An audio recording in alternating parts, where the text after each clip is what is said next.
Hey guys, welcome to Crypto Pride. Let me fix my green screen. How you guys doing? What's up, Odie? Welcome back, Odie. Odie's been on a thank you. You've been on a hiatus for a while. Yeah, thank you. Glad to be back. We got a Greek in the car. car. I've been on a hiatus too since this afternoon. A short break, 15-minute break. We got Chris Cruz. What's up, buddy? As always. Hey guys. We got Jeremy. What's going on, buddy? And we got Melafilla Crypto in the house. What's up, y'all?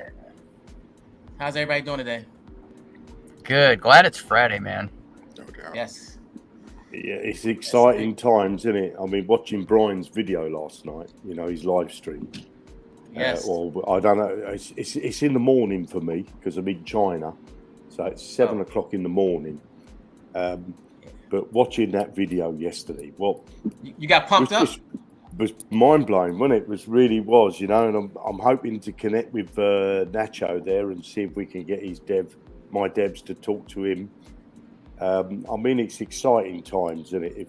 If anybody is thinking about getting into crypto, this is the time. And I was just doing a little bit of research yesterday, and I don't know if I've got time just to tell you this little story, if that's okay. Yeah, go ahead. I can start off with this. Well, I believe, and I'm sure there's many that have my belief as well, that we're about to enter the next 10,000x crypto events. Notice I say events, not just one. This is not about one coin. This is a crypto events that are unfolding before our eyes.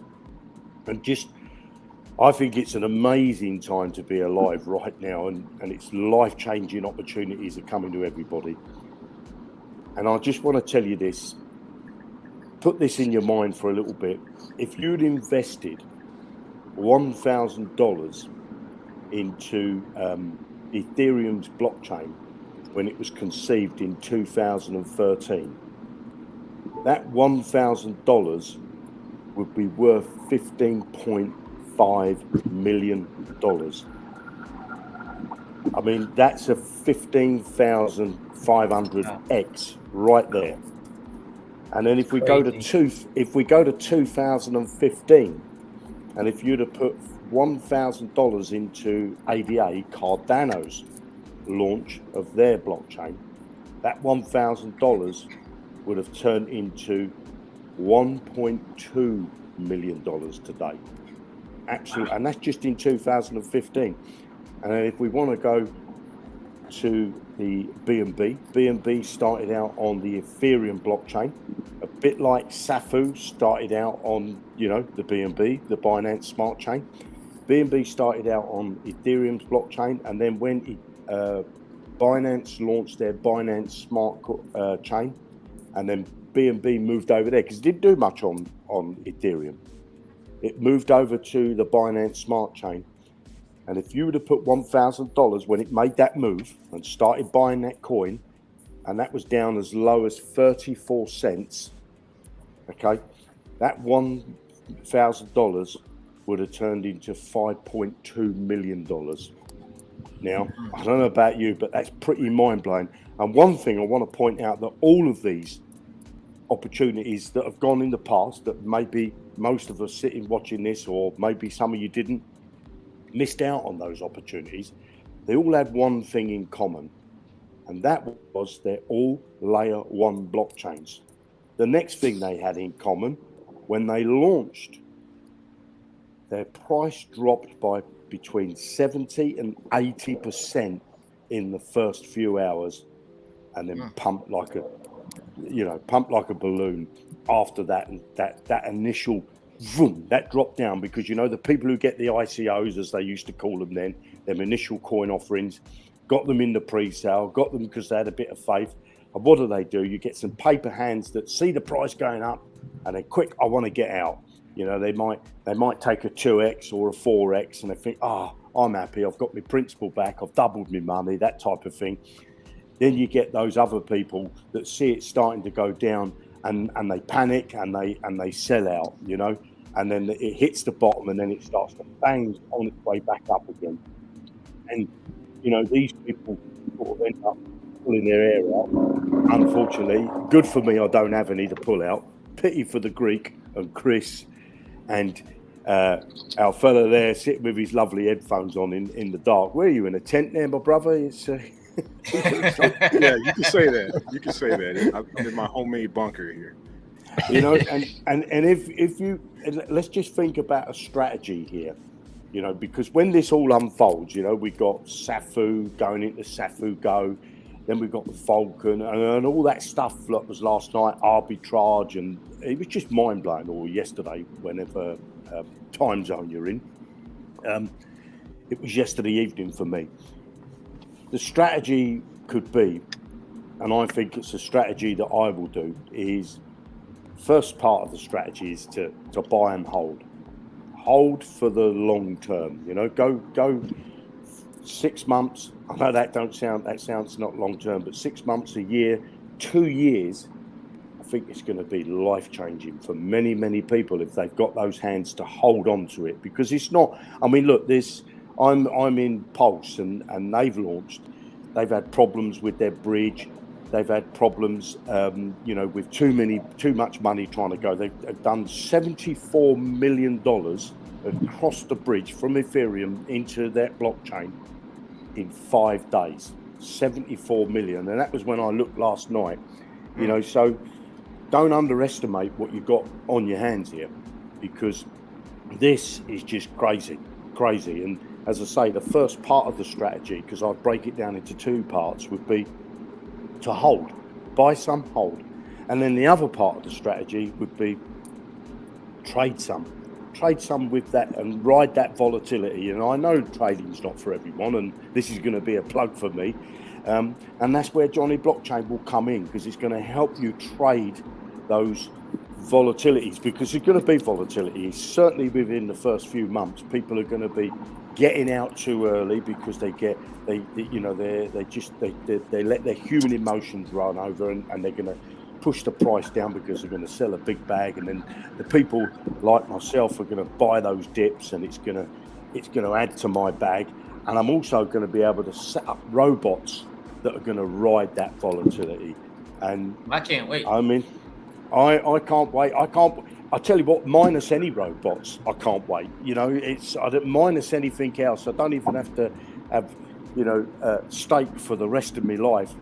I just can't wait for this baby to unfold. And what a time to be in crypto. It's just absolutely mind blowing. It really is. I don't know what you guys think on.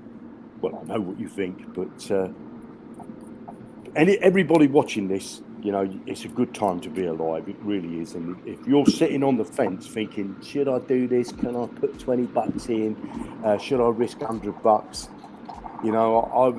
I'd be selling my grandmother if I didn't have the money to get into this. Not financial advice, but every blockchain that's ever launched, we go back, and there's a big long list of them. They've all done well. They've all done at least 100x on their coin from when it launched. And that's not. I can't know of any example that hasn't done that pump. That got that 100x. So I think we're in for a good 10,000x over the next couple of years. I really do. If not 10,000x. You heard it here, guys. Yeah. 10,000x. That sounds better than 7 in 7. No, Yes. That's 7K in 7 days, buddy. Come on. I'm just saying. Sounds better than 7K in 7 days. So. I want like 3 ESCO. I'm good. I suppose All right, Johnny.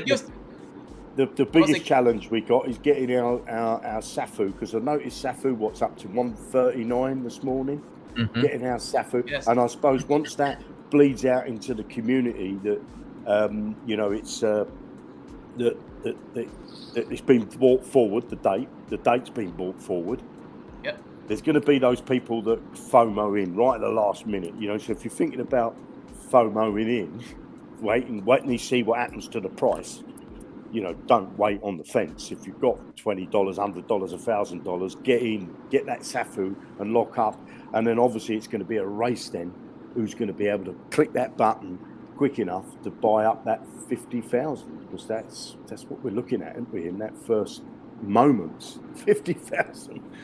That's going to be really crazy. That's going to be a crazy day. Let's see what's here. We got Motherfucker Crypto Ordinado, Slum Dug Millionaire. What's up, guys? AY. Hey, guys. New person. Tony S. Yes. Rich. What's up? Oceanic Estate. My Peoples. Donald Richardson. Crypto Tejano. What's up, everybody? Jason. What's up, Donald? Jason. What's up, everyone? Chris Cruz. Motherfucker Cryptos. Hi. Hey, all. Good to see you. Donald. Contalupo. Hello, all. Been on the road, but happy to be back home. Hui Freeman. Let's go. Biz Entertainment. Good evening, everyone. Hui Freeman. Vulcan. Oceanic. Hold for dear life. Teddy One here. Jason. Hold for the long run. Antonio Dace with the super sticker. Thanks, buddy. Tony S. How do we get into Jonnyblockchain? Oh, there's a link in the description below. Just click it. Get ready to sign up and make some money. Yeah, well, do I feel a commercial coming on, Pride? Not yet. Tons of them. Jeremy, tell us, man, what's the progress in Jonnyblockchain? Give me the good news.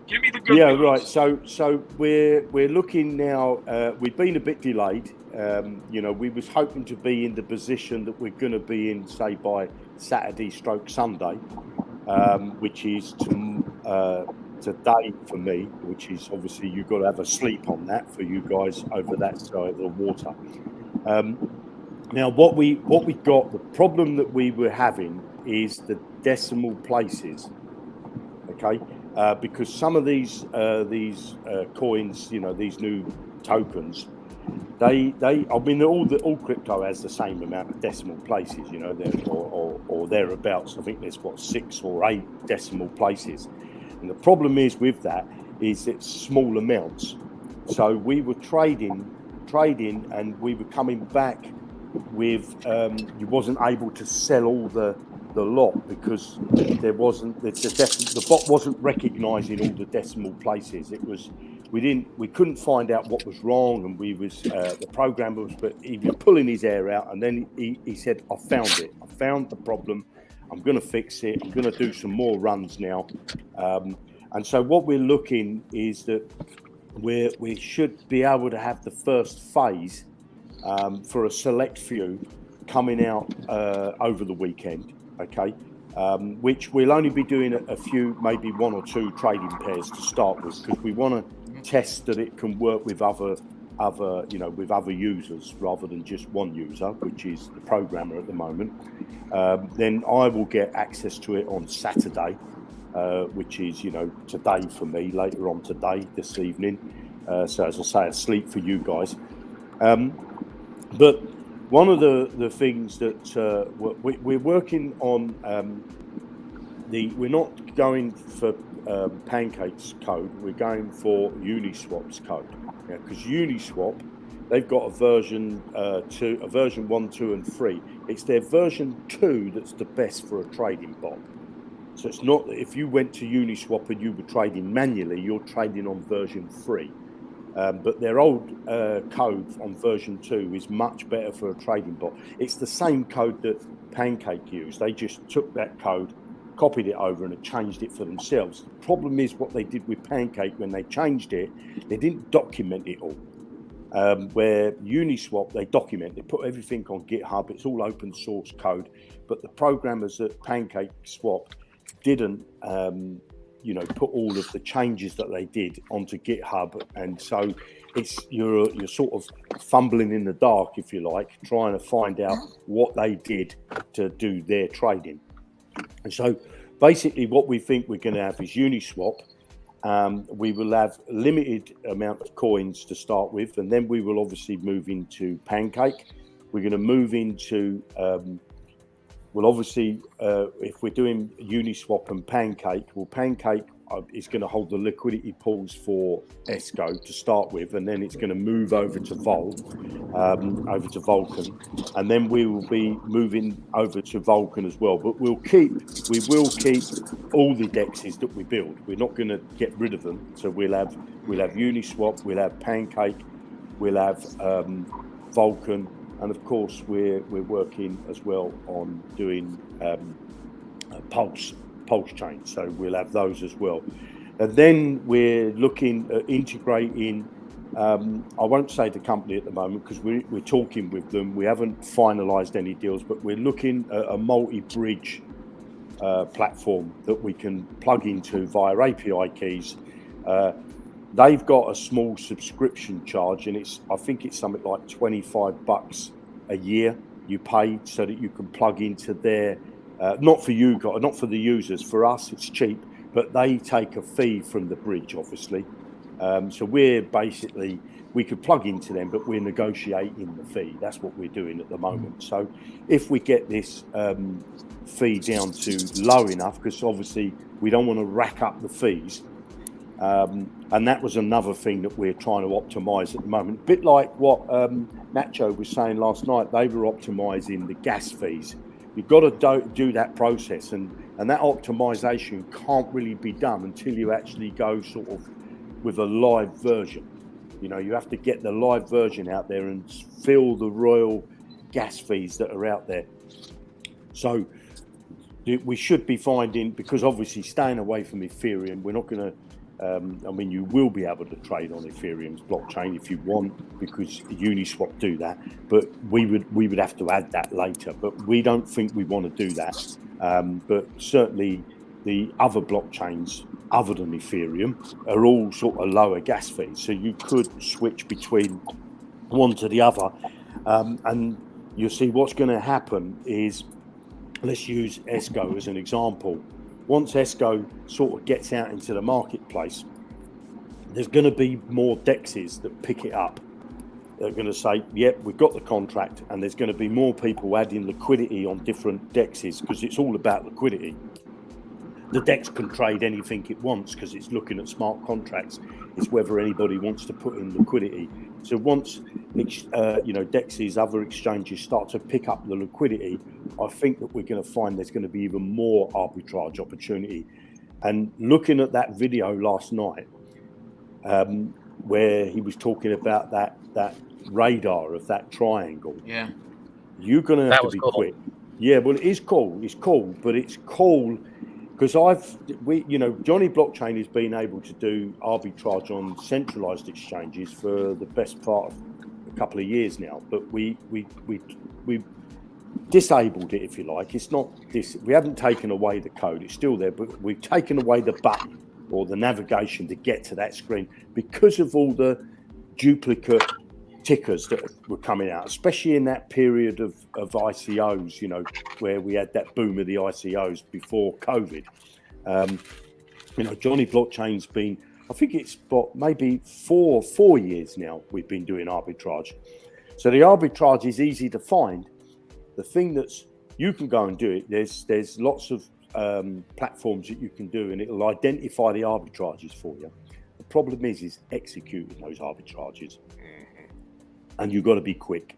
You've got to be real quick, because if you see an arbitrage inside your ESCO back office there, you can guarantee that there's lots of other humans that are seeing it, and they're all going to start that out, and that triangle is going to move around that radar, because people are moving the money from, they're buying up here, which is going to pump that price up, which was originally low. They're going to sell over there, which is going to bring that price down, and the arbitrage will move. And what you want is a robot, because this is what Jonnyblockchain's robot's done on centralized exchanges, is to move the arbitrage in midstream. And that no human can do, because it's going to be, it's just too fast for you, because you don't know what's coming in the blockchain that's not been approved yet through the blockchain, due to gas fees or time delay from someone's, from a server or a validator, or there's so many factors that can slow down the process of a payment. And I think we got what I don't know what the block time is on Binance, but I think it's something like 3 seconds. 3 seconds, which is an eternity. Which is an eternity when it comes to arbitrage. You want to be doing things in a millisecond to actually execute, and humans can't do that, but a robot can, and that's what we want to bring to the market with Jonnyblockchain. We want to bring that ability to where you got that set and forget process, where you can say, I want to arbitrage. I don't know what I'm going to arbitrage, but here's some funds that I'm going to allocate to an arbitrage. That will go into a smart contract, and the smart contract will handle the arbitrages. And it will be, that's what it may even come to a stage where you've got to limit the amount of people that are in the smart contract, because once we get to the arbitrage stage, we're not going to be at launch. When we launch out, it's going to be the normal sort of spot trading, picking up the volatility in the market. And then once we can bring out the arbitrage along with the front end bots, that's where your opportunities are going to really come, and that's going to create real passive income. It's going to create, not just for Vulcan and Esco. It's going to create a lot of fees are going to get created. It's going to be good for the community if everybody's using robots and things like that. And even if let's take the worst case scenario and you're making, 5% a month. If you've got a few thousand people making 5% a month, look at what that's going to do for the ecosystem, for the good for us all. It's all added to it. It's all giving us that volume. It's all moving us up the ranks. Because if you go to Dex Screener and you look at the list of blockchains, when Vulcan launches, it's going to be at the bottom, and it's got to work its way up. It's got to get in that top 5, because it's on the screen. It's above the fold of the screen, and that's what's going to attract other people. If you're down at number 10 or number 20, you're not going to be on the eyes of people that don't know about you. So we need to move up that ranking, and that ranking is just down to volume. That's all it is. It's nothing to do with anything, how much the coin's worth or anything like that. It's all about trading volume. And if you can get that trading volume and you start to move up that blockchain ranking, then that opens up it's a free marketing. It's free marketing once you get on that, and then CoinDeco, start to list you properly with, and show you as not only as a coin, but also as a DEX. And then CoinMarketCap, I think, is the harder nut to crack. It's a bit political on CoinMarketCap, whether they like the owner or whatever. But these robots, once we start rolling, and it's hard for us to work, we've got to appreciate it's hard for us to move into Vulcan because Vulcan's not out. And you can do things on test nets and test faucets and things like that. But until you get the live baby, and Pulse Chain is a perfect example for that. 2.5 years of test netting, and then when it came out, the bridge mess. The bridge just collapsed, if you like. Because it couldn't handle. It was doing $1 million an hour, $1 million an hour, and. What's going to happen when Vulcan comes? Are we going to get $1 million an hour coming across a bridge and into us? It's going to be mind blowing. It really is. So I think Jonnyblockchain is going to come into its own.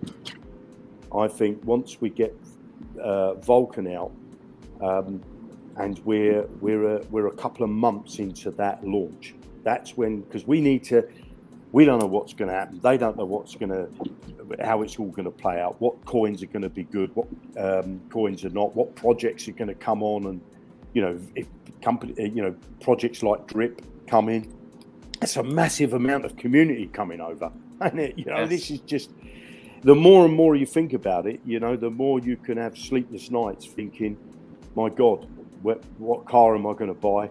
Where am I going to live? Am I going to be on the Greeks' private jet, or is it champagne? They call Crypto Pride's going to be inviting us all round to his champagne wishes, caviar dreams. Yes. Well, you've got to. What do they say? You can't have a dream can't come true unless you have one, is it? You know, so you've got to have these dreams. You know? Very true. So I'm open for any questions, but just in a nutshell, is we should be sort of in our first stage of launch by the end of this weekend. Now, obviously, I can't guarantee that and carve it in stone because we don't know if we come up with any more bugs. You know, we've had a week of bugs. It's just been a nightmare, really. But you know, the programmer's stuck to it. He said he's not had much sleep. He's not seen much daylight. He's been kept in a cave and just looking at a computer screen. So you know, he told me on Saturday last week, because I said to him, "How are we doing? Are we going to?" And he gave me a long list of things that, you know, he's had problems with, and he said I should have all that ironed out by the end of next weekend. So, you know, I won't carve it in stone, but we're hoping to have the first section on, you know, coming after this weekend. Then we will run that for a week, okay, before we get to the stage where we open it up for, you know, everybody else. Well, you and Greek will come in probably before that. You know, I'll get you in before that once we I've tested it. But what you've got to remember, guys, is if we get this wrong, people are connecting their wallets to it. You're giving permission for their wallet to have funds taken out of it. So, you know, I will do a video, but you need to create a new wallet, a new account. It doesn't. You would put funds inside that wallet. You would need some BNB in there, and you'd need some either. I think we're going to be BUSD, or it could be Tether as well, but all on the Binance. You have to have BNB and BUSD. Yeah, because you're going to need a bit. We're not sure, to be honest, because you've got the blockchain fee, haven't you? And that on Binance, it's paid by BNB. So when you go to Vulcan, it'll be in Vol, won't it? Or I don't know, will it be? And they're using their DEX. It won't be. It'll be the Uxie coin. Yeah, so it will be that coin. So yeah, you'll need that in there. But as I say, you know, we don't really know how the fee structure will work out because we've not finished the mechanism, because we want to try and eliminate as many of the fees as we can, you know, so that people are not, you know, paying too much out in trading fees. But obviously, any profits that the bot makes will take into account all those trading fees. So that's and then moving on to Vol. That's another beast, because, well, I think that won't be, now I think about it, because you've got Uxie, because the problem is with rebasing coins is the fee then becomes a problem, because it's a rebasing, you know. Yeah. So, and if you take a fee and hold somebody's fee to say, well, this is what we're going to need when we execute the trade coming out, well, that's then going to rebase, wasn't it, if it was Vol? But it won't be, it'll be Uxie. So I've just eliminated that problem in my own mind live on screen there. I was thinking that would be a problem. But yeah, so that's where we are right now. So you can create a free account at Jonnyblockchain, and you can use a link in the description. And it would be worth positioning yourself now. It would be worth positioning yourself because there is an affiliate program. Obviously, the affiliate program is a byproduct, if you like. It's not what we're putting. It's not the product. You know, a lot of companies come out with a rubbish product, but it's their affiliate program that's really their product. Well, it's not in our case. The robot's the product. You're using the robot, and if you do promote and bring in other people, you can earn 4 levels down from their trades, because every successful trade, at the moment with a centralized exchange, every successful trade, we take 25% of the profit. Okay, notice I said the profit, so that takes in trading fees and all that. So if your profit was $1, you haven't then got to pay out trading fees and then pay Jonnyblockchain as well. That you would be paying That would have came out to get you the dollar, and then out of the dollar, you're paying 25 cents. Now, you may look at the screen and say, that bloke with a bald head, that fat man there's talking a load of rubbish, it's too expensive. Well, what we're going to do with that 25% that we take, there's a proportion of it will come to the company, but there's another section of it will go to pay the upline 4 levels up. There's another section that will go into our prize draw. We're going to do a bit like Esco's got. They've got these race pods. Well, we haven't. We've got like a lottery pod, if you like. And that's going to be drawn every week. And that will be given to, somebody who's got prize tickets, which they get their prize tickets when they get their Jonnyblockchain credits. And also we'll be paying into that automatically. So you don't have to pay any funds into it. That will come out for 25%. And also we will be buying Vol and adding to our treasury with that 25%. And then the rebases that we get from Vol will give you back what you paid in the first place. So if you put in $100, you'll get back $125. So you'll get 25%. So you'll be using Jonnyblockchain for free. Somebody waved goodbye there. I thought you were going to ask me something. And then what you're going to do, we'll also do, is that we're going to come to a point where the treasury will help fund the actual trading fees, but that will come a little bit further down the line because of the rebasing. I didn't see that message that come up on the screen. It said, Jeremy, you sound like a proper British mobster. LOL. I love it, brother. This project sounds dope. I'll definitely check it out. Yeah, I'm from the East End. All right, let's get some more comments. I know we prayed behind. How can anyone not be bullish? I read that one already. I see. Marshall, holder of node, love and like to all my Vulcan Safe Food Go family. There's this what I pride. If you get this move to Florida, LOL, no state taxes in Florida. Oceanic, it is what you want it to be. Mountain Delight, what's going on? Good evening, everybody. This is Jorge Calderon, hand pink waving. OXMBK, are we able to get SGO prior to launch with Safe Food? No. Got to get your Safe Food first, and then you swap it for SGO.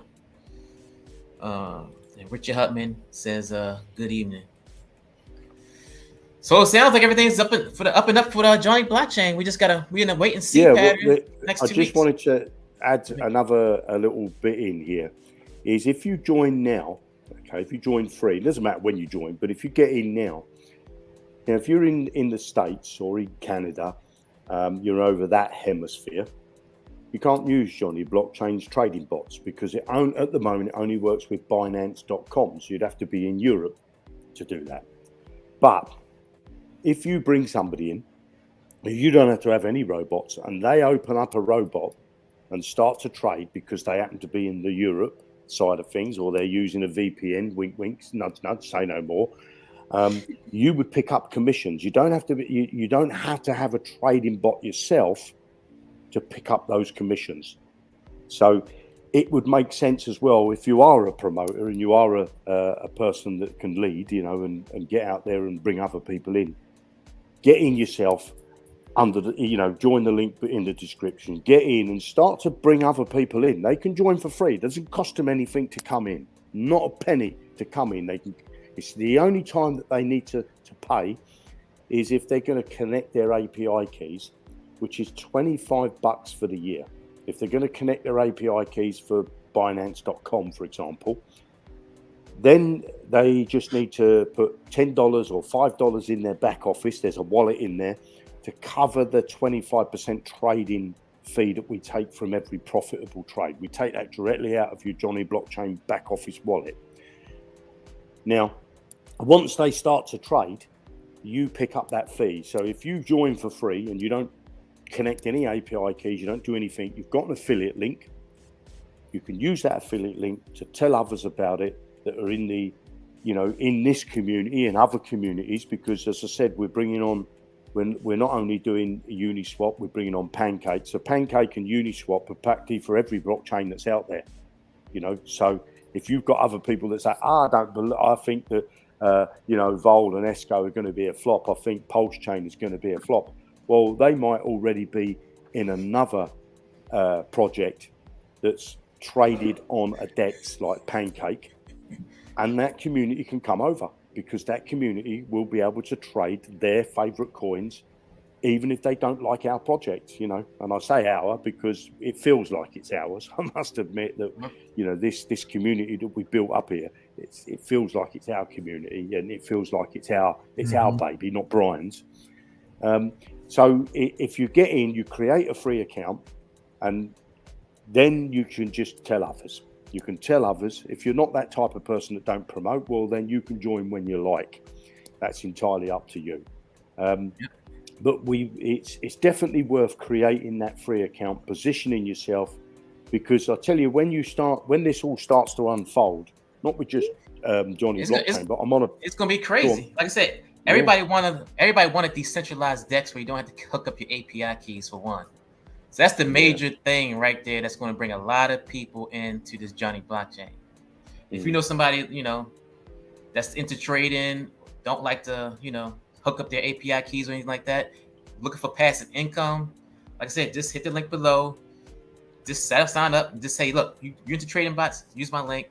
Blah blah blah. You only take fees out if you're profitable. If you somehow have a losing trade, there's no 25% fee.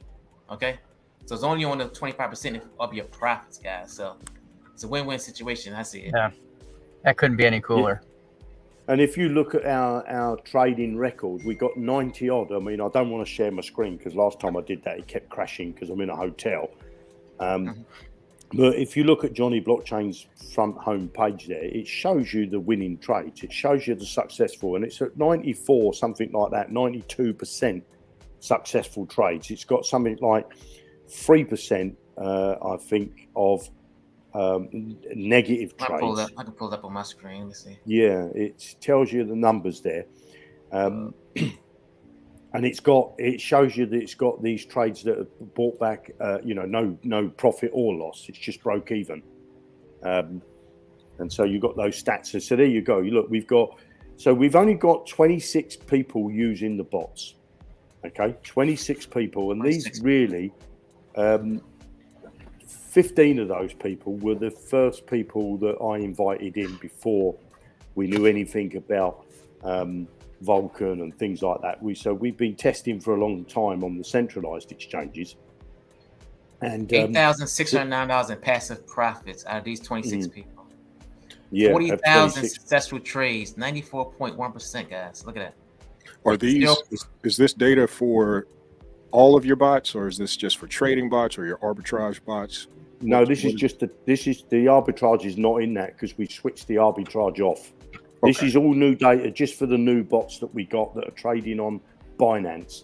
We could obviously introduce, because we've had it and we took it away.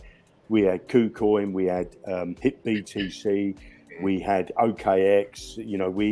You could add a load of centralized exchanges, but the thing is, with the centralized exchanges, your money's at risk, isn't it? Your money's more at risk because they can get regulated, and they get put out of business. I mean, look at that FTX. Look at FTX. Yeah. Look at Cryptopia. I lost money in both of these, and now I got to the stage. I had a big bag on Binance, and then when FTX went down, I thought I'm not going to get caught again, and I drew out, and I've left a couple of grand inside Binance because it's frightening. It really is frightening that you can lose your money like that for no fault of your own.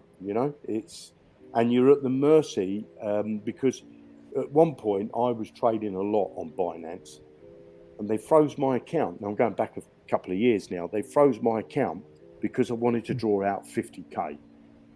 Well, it's my money. Why have they froze my account? And I had to fill out extra documents, fill out these forms to say, to get the VIP status with them to allow you to draw out more money. Well, why have I got to fill out any VIP form? If I say to Crypto Pride, and he's going to say, well, I'm going to look after your money for you. And I say, okay, then. And he says, there's a little contract you've got to sign. So it's just that we both agreed to that I'm going to pay you back your money when you want it. And it's like the banks, isn't it? You try and walk into a bank and say, I need 50K. They're gonna call you, they're gonna look at you like you're some sort of idiot.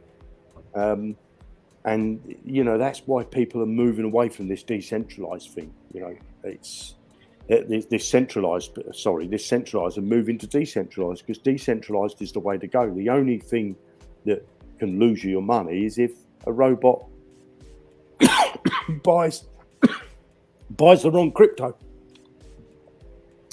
You got a question from Crypto Tejano. It says, does the bots have to run for a period of time in order for good results? Well, no. If you was give me a second.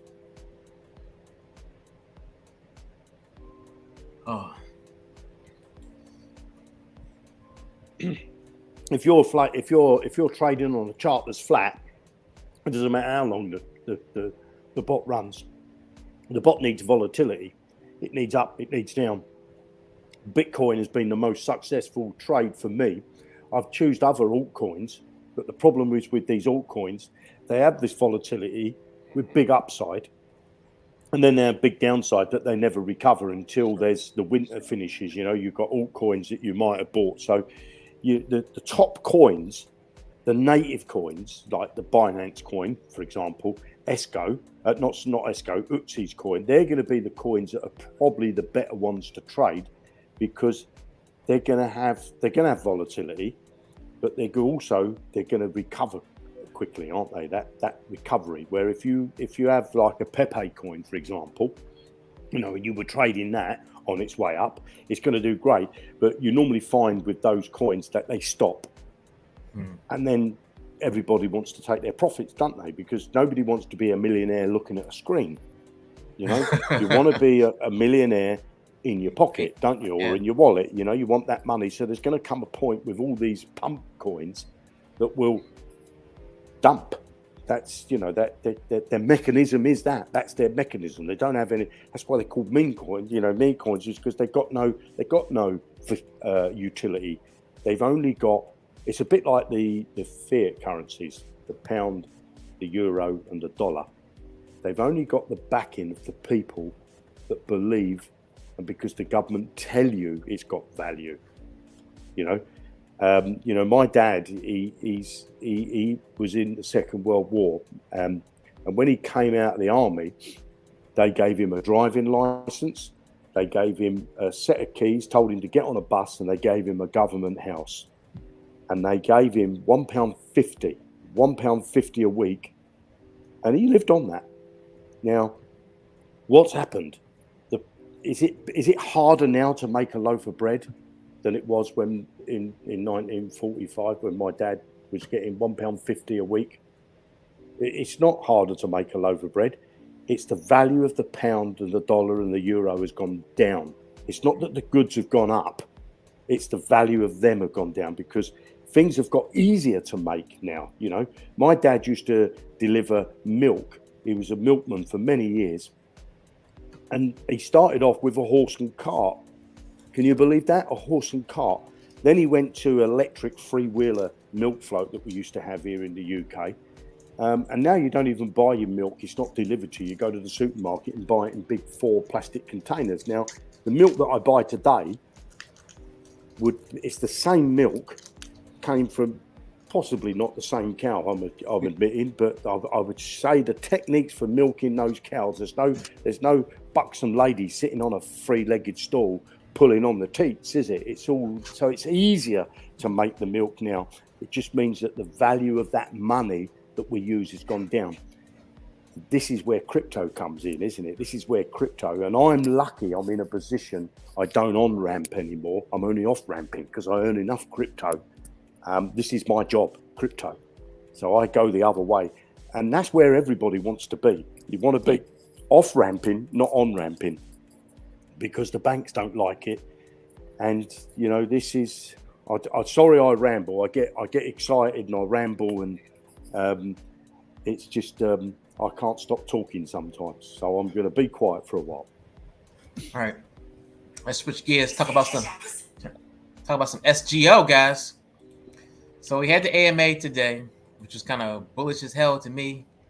That That was cool how Nacho was on there. Yeah. So after the AMA, are y'all strategies going to change now after you listen to the AMA on what you're going to do? I'm still going to do the holding and trade. You're going to hold the Safefull? I'm going to hold. I'm going to go over to ESCO, obviously. Over to Safu Go, and I'm going to hold that. And I'm also going to take a maximum of 25% of my bag, and I'm going to play with that. You know, I'm going to have my core holding, and then I'm going to take profits every single week if I can. Every day, I will take profits. You know, I always say that if you're frightened to take profits, you're just running towards a wall, and eventually you're going to say, I was a millionaire on screen, but I never lived the life because I never took profits. So increase your bag, but take some profits. You've got to take a bit of profit along the way, and that's why I'm going to trade. You see, I'm going to wait for the paper hands to drop out, and they're going to push the price back down. The 25% bag I've got, that means I can buy some more, and when the price goes up, I can sell a bit, and I'll hold a bit of stable coin, wait for the price to come down, I'll buy some more. And because there's always going to be, everybody has their point on that. You know, if we 10,000x, let's say we 10,000x, and it takes us 365 days to get there. I'm not saying, this is just hypothetical. Will you ask yourselves this, that everybody watching this, when will you start to take profits? When it 10x's, when it 100x's, when it 200x's, when it 300x's? That's what you've got to ask yourself, is when are you going to start taking profits? But if you split your bag and say, well, that side of the bag I'm not touching, I'm going to let that ride the path up. The other side of the bag, I'm going to, dollar cost average. I've got, if I've got $1,000 worth, say, for example, and it 10x's now, I've got 10 grand. Well, you can take out $1,000, can't you? You've now got your principal back. Yeah. Don't you? You then, it goes up a bit more, and you're now holding 9 grand's worth, and it goes up another 10x or 50x or 20x. You could say, well, I'll take out another 25% of my bag that I'm trading with, because the big bag I'm sitting over here because I'm waiting to ride that up, and I'll only take that money when I see a drop of 20%. Then I'll start to say, because if you go up 1,000x and then it drops by 20%, you can say, well, I'm going to start taking some out of the big bag over here now. I'm going to take a bit out of there, and I'm going to ride back down with it. If it goes back up again, I can buy back in, So that's my strategy. That's what I'm going to do. What he said. You doing the same thing, Mella? Is what he said. I mean, and I said this before. I've got 4 different wallets that hold Safefull, and one of those I'm not going to touch. I'm just going to hold it. I am going to play the arbitrage game with another one, and I'm going to put about a third of another bag just straight into ESCO. So I'm going to play around between those 4 wallets, and I do have a strategy where I am going to be taking some profits along the way as part of my opening pitch of my videos. So yeah, I agree with Jeremy 110%. Yeah, I think I'm just going to hold a portion of Safefull, and then swap some Safefull to ESCO and just let that do what it do. I'm gonna lay back on the arbitrage thing for now and see how it plays out. What about you, Odonato? Well, I'm definitely going to get ESCO, and I'm not thinking I'm going to keep any Safefull. I'm probably going to go ahead and swap my Safefull entirely for ESCO. And then as far as how I'm going to play with it, I'm along the lines of what Jeremy was saying and what Mellafella was kind of agreeing with, that I don't think I want to use the entire bag. I want to play with part of it and leave another part of it alone. What percentages of which and what, I don't know yet. Still have 5 days left, because West Coast, Pacific coast of The U.S. is going to be 5 p.m. next Wednesday. That's Tuesday. The new date and time. Tuesday. Tuesday. Oh, excuse me. Yes, it's Tuesday. Yeah, because it's Wednesday. Wait a minute. I thought he said it was the 25th at midnight. Midnight UTC, right? Tuesday. That'll be Tuesday at 8, right? No, it's Wednesday. Oh. No, it's Wednesday at 8 Eastern Wednesday, time. 8. And that would be 5. So I was right. Thank you. I was right. You can go ahead and order Pride on Tuesday. Yeah. Wednesday at 8. Yeah, go ahead, Pride. I thought I had that right. I was like, well, shit. So 5 p.m. Pacific Coast time, 8 p.m. Eastern Standard Time on Wednesday. That actually, okay, not for me. So sorry, I have a radio call in my ear. But anyway, so that works out better for me because I was going to be on the road to a ninja competition on Friday the 27th, and I didn't want to have to pull over on the side of the freeway to sit there and do this. So I'll actually be at work. If you want to send me all your Seifu, I'll take care of it for you. Oh yeah, you know it. 69ers, we can trust each other. Yeah. Tony S says amazing. Resolve Val says cheers from Germany. Robert, private man is all about profits, little at a time. Grab when you can, chill when it's necessary. Amen. Yeah, holding indefinitely. Don't, just like Jeremy said, you got to take some profits along the way. Yeah. Don't just hold indefinitely. At least don't hold all of it. Antonio, the play is to swap Seifu for SGO, take your profit, buy Uxie on the sacrifice tip, then swap that Uxie for profit for Vulcan at lunch, and ride that Vulcan price up. That's big profit to be made that way. Yeah. Yeah. I like that. Yeah, I'm not Anybody saying get that, I'm not saying that his way is right, but I like what Antonio Dates says. Yeah. I like that. Did you guys buy any Uxie? Sacrifice any Uxie? Day one. Yeah, got me bag of Uxie as well. Hopefully, that's all. As you say, day one. As hello fella says there. What do you take from that thing with Nacho last night? You know, when he showed us those little videos there of the back office, and I don't know whether you picked up on everything that was there, but there was some, there's some real nice tools there that are going to help people make, I can't say passive income because you're going to have to do a bit of interaction, aren't you? But that's that copy trading. Yeah, because you see, this is a thing that we want to do with the bots now. Because Nacho mentioned last night about AI, these trees. Now.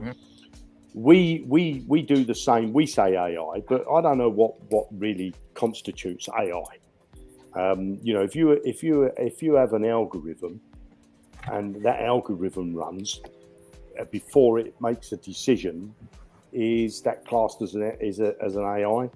Probably not. But what classes I think as AI is that the algorithm can make a decision based on the knowledge it receives from, the market, the crypto market. And that's what they're doing there. Because artificial intelligence, I always conjure up this, I watched a movie called Lucy, I think it was, where the girl was, she was an AI, and she was learning, and she was stronger than the humans and whatnot. And then Scarlett that's what Johansson, I am. right? Yeah, that's what I think. Yeah. I visualize in my mind as AI, but AI has got, I don't really know the true definition of it. I know they say artificial intelligence, but how far that intelligence runs, it's still,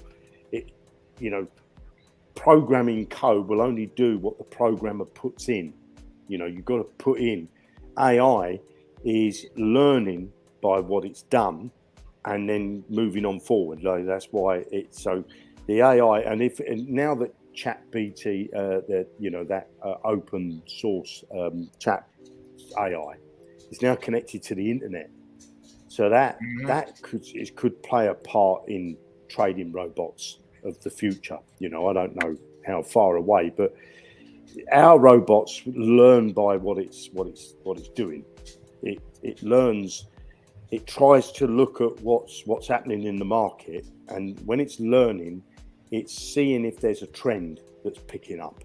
It's got to, because it's not just going on a set of parameters where it says if it drops by 2%, then buy.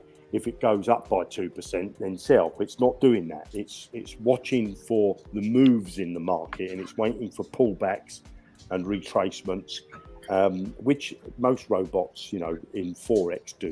A lot of Forex. Chris will tell you he's a Forex trader. He's a Forex maniac. Mm-hmm. And these, I mean, Chris has had a experience in it, and these bots are quick. Mm-hmm. They're quick. They're. I mean, it's high frequency trading. Is they're making decisions before you've had a chance to pick your nose. Yeah. There's no emotion attached to it either. It's while you're thinking about it, it's already done. Yeah, exactly. And also, it's not getting out too early. Yeah, that's a big one. When you think it's time to get out, you ever want to really check your emotions? Just watch a high frequency bot trade. You'll be like, wow, I would have lost so much money. Yeah, I've never experienced that, but almost 2 years ago, when the NVIDIA RTX 3080 cards were going to go live, and I'd never experienced going up against a bot, and I didn't even really think about it. And the clock was ticking. I got up early, went 3, 2, 1. I was on 4 different websites, and I went bam, bam, bam to try to buy something. They were all gone in less than 2 seconds, and no humans got any cards for months. Yeah, they were just bought by bots. And I was just like, what the hell just happened? And I had to wait a while for the news. And that was my first experience with any kind of a bot. It wasn't with trading like we're talking about, but it was experience with how fast those damn things can go. It's unreal. And I thought, how can a bot rip through, click here, then you'd have to go to the next screen and confirm and all that stuff that a human does, but they just go bam, bam, bam, bam. And it pissed me off because I had to wait 6 months before I could buy one. Well, that's the thing with a bot. You've just got it on a nutshell. There is a bot actually is not looking at a screen. Right. It's in the code. It's not the screen. Yeah, and it's is just for you. executed. It's for a human. When like our robot now, my programmer, I say, if you've got anything I can show anybody, he says no. I've just got code. He doesn't have. He just runs a query to do it. It doesn't have a button to click because there's no button. He has to say the button for a human to click that's on the page. Right. So this is what robots are doing. They haven't got to go all through that process. When you go to use these captures that says I'm not a robot, they don't really work that well because a robot can get around those in a blink of an eye. Because it's in the code. It's in the code, and if they've got the API for that, then they know how that works because that capture is supplied by Google. And you plug an API in for that. So if an API can plug in to say, create me a capture, it can also plug in and say, bypass the capture. That's how backdoors are created, and when they program, this is how hacks are done. A programmer, especially when he's making a game, I'm sure you've played games in the past, used to play Sonic years ago, and you could switch the machine off and go back to the level you was on. You could go back to the level, and that's a backdoor, and that backdoor's put there purposely by the programmer because he doesn't want to have to go all through the code again, get to that point where he last tested. He wants to go to the point where he wants to test the new code that he's just about to program. So he creates those backdoors, but they leave them in the games and give you bonuses that you can walk through these doors and things. But that's a hack. That's basically what you're doing, is you're hacking into the game. And so robots move fast, move ultra fast. No human emotions involved whatsoever. Yeah. You, as a human, set up your robot to say what you'd like it to do. You pick the trading pair, and you might pick some profit points, and you then press a button, and the robot does it based on the parameters you put in. I mean, Chris could maybe give us a bit more in depth of how a Forex trading bot works. Yeah. Now, Chris, do you just set the bots, or you actually do it yourself? I mean, you just try to trade yourself. You just strictly use the bots. No, I have 3 separate bots, and I run them on strategy testers. And usually one of them comes down, and I run the strategy tester for the next 3 months on historical data, like equivalent to the timing that's coming up. So like what it did the previous years between, February, March, April, and do that. And that usually runs for quite a while. Then tweak a few things here and there, and then it goes online. And then usually do the other one. They overlap by about 2 or 3 weeks, but you have to do you have to do a little bit of finagling with it and stuff like that. But I would say 80% of the time it's set and going. So and the trades, you'll look at them and you'll be like, wait, what? I don't think when you look at it, you're like, this doesn't look right. But then when they all stack up and they start taking profit, that starts adding up, and then you start seeing the reasoning behind why they took the trades when they did and such. But a lot of bots are out there are pretty much set and go. You just have to do a few things. That's it. But I mean, and those I worry about because it's not the bots think it's a perfect world, and it's not. And you always keep an eye on like market conditions, and like when the FOMC is going to have their data come out, and then different data points like interest rates and things like that. And usually I look about 3 or 4 days ahead or the week ahead, and if there's a lot of high things coming up, I'll just turn them off for the week, or I'll turn them off early in the week, and just it's just turning them off. I'm not resetting them or anything. And then I start them back up Mondays, early in the morning on Mondays when they'll start trading again, as long as there's really no news. But those are things that you got to keep an eye on, which is different than in the crypto space. But I would imagine you'll want to keep an eye on any kind of financial information. But I mean, you just can't set them and go. But Richard Hutman says, what day does Uxie sacrifice expire Eastern Standard Time? I know it's soon. I believe wasn't it the 27th? I'm not sure. Technically, you might want to get into the Discord, Richard, the Uxie chat. But I thought it was the 27th, the same day as the original launch of the SGO. Vulcanator, having a few brewskis tonight, visualizing and dreaming about the life Vulcan will bring. Love you all. We are going to make it. Slumdog Millionaire, Nacho Money talked about radar. Can Jonnyblockchain use that data in its arbitrage trading? Yeah, well, that's if you were watching the call last night, I was asking in the chat, and Brian obviously had no clue, that I existed, but he brought on the screen saying, could we use, because I asked, will there be an API key? And, Nacho said, yeah, of course. Obviously, the smart contract's the API, but the thing is with the smart contract, it's not an individual API, because you want an API that's tailored to you, so you want to be able to set your budget up and your parameters up, and that radar that they've got there, is that's arbitrage.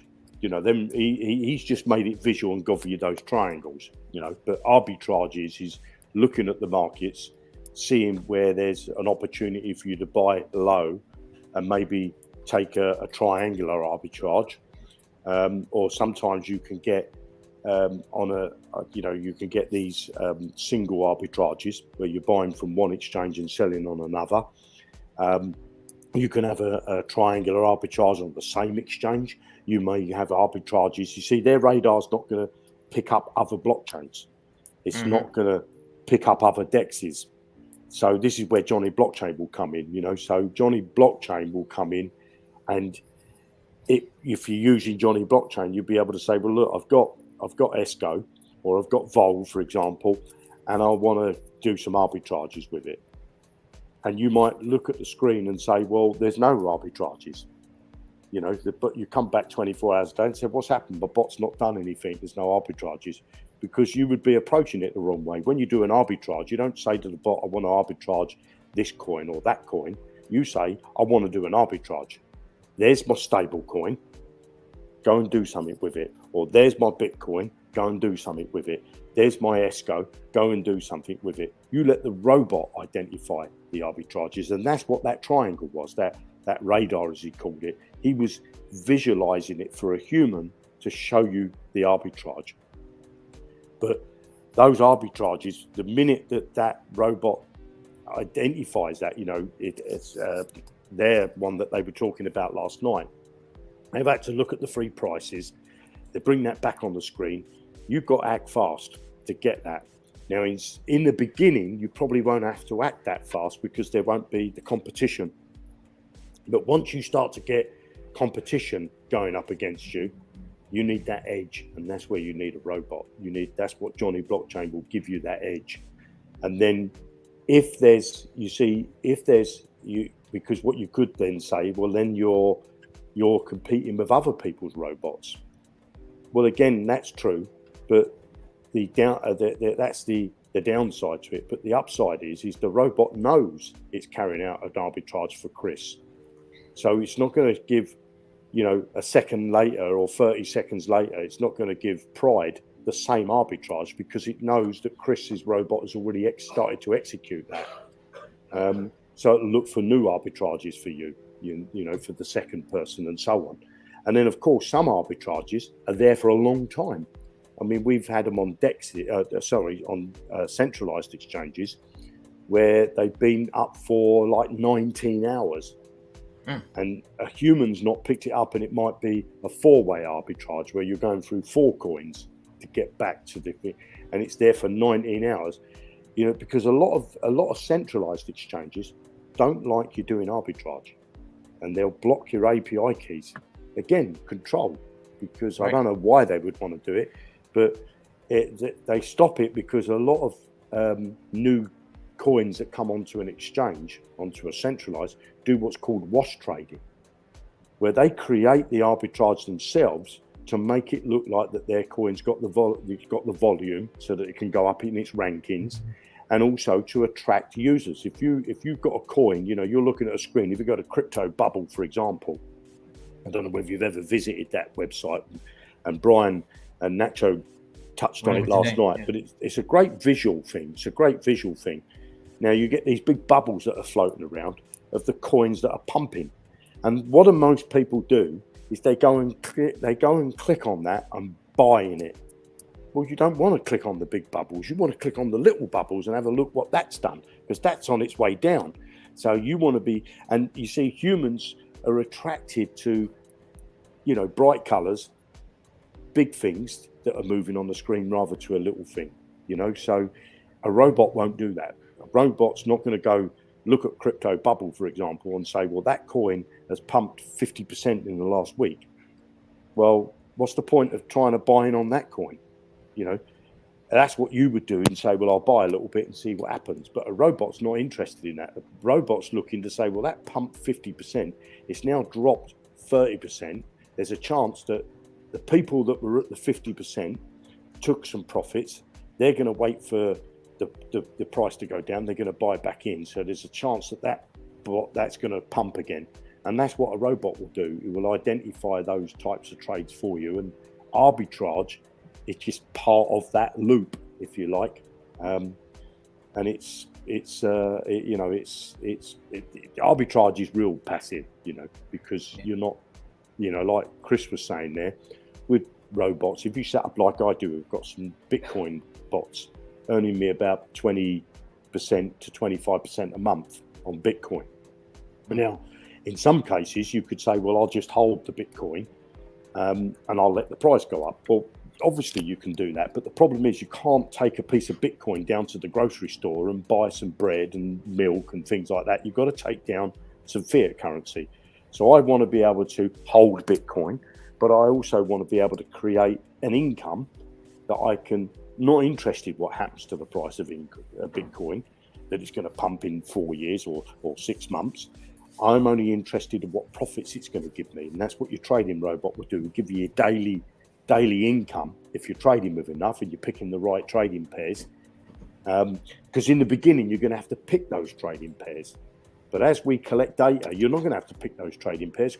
We can tell you the most popular trading pairs because we'll have collected the data and said, well, these coins are earning the most for the longest amount of time. And it's obvious it's going to be coins like Ethereum, Bitcoin, ESCO. You know, it's going to be coins that are constantly being used by a community, whether it be our community or some others. Let's get to following these games of Gods of Gaming tokenomics been released, huh? What up, man? Yeah, I was trying to release it on my live earlier today, man. I couldn't get it done, but I got it done, and I'm releasing it on yours, dog. So there you go. Let's go. Let's get into it, brother. You know, I don't want to invade or anything. I was really just putting it out there, but if you got the time, yeah, we can do it. Come on. All right, let's do it. Just really want to go through it. Just Kelly Production, sorry about that. Odie, I used sniping bots on eBay to snatch the highest bids at the last second. Oh, no, it was all good because I was able to wait for just over 5 months, and I picked up 2 at the original retail price, and I did not get slam dunked by those double and triple the normal price eBay prices on those cards, so I was good. Actually did really well. But thank you, Kelly. Hey, fella, just confirm something for me. I heard the tier 1 NFT is going to cost like $5,000. Is that true? Or was that a rumor? Nah, that's a rumor. I haven't put a price on it yet. I mean, it might. You never know. You gotta gauge these tiers. I gotta gauge the tiers, and I gotta kind of really map this out, because initially it kind of was. I never said that to nobody though. So, okay. But it was going to be pricey, but it wasn't going to be a lot of them. It was going to make it rare. It's a lot of it was going to that, but I'm still deciding. So I don't know who gave you that price. I was like, oh man, I was actually thinking like 10. No, I'm just kidding. I was like, damn, 10,000? No, you trying to clean up? No. Hold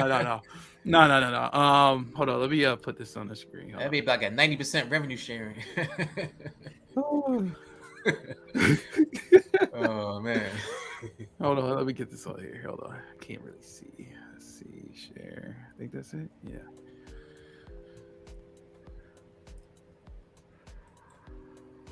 Think you got it. Boom. So yeah, pretty much I